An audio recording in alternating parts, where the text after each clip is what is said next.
CEO salaries are booming in India, and I've compiled some of the key takeaways from the Deloitte India Executive Performance and Rewards Survey, and here they go.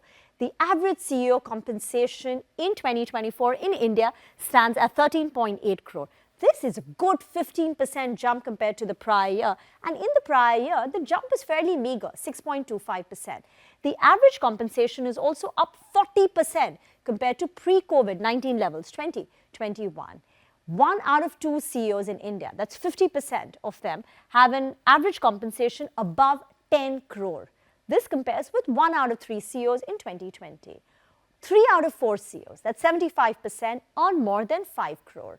Also, there are 2 types of CEOs, promoter-driven and professional. Now, promoter-driven salaries have risen much faster.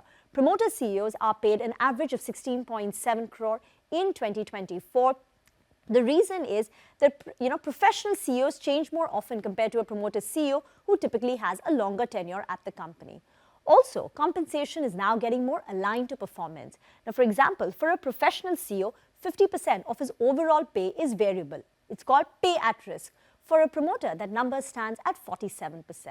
Also, moving on, CEOs who earn more than 20 crore, right? That's the bulge bracket. CEOs who earn more than 20 crore have doubled in the last 4 years. Promoter CEOs earning more than 20 crore is about 36% of the overall number surveyed, while professional CEOs earning more than 20 crore account for 17% of the overall number which is surveyed. Now, one of the driving factors for the surge in salaries is also the rising equity prices, because 25% of the overall compensation, the target compensation for professional CEOs, is delivered through long-term incentives, which for most companies is basically paid via ESOPs.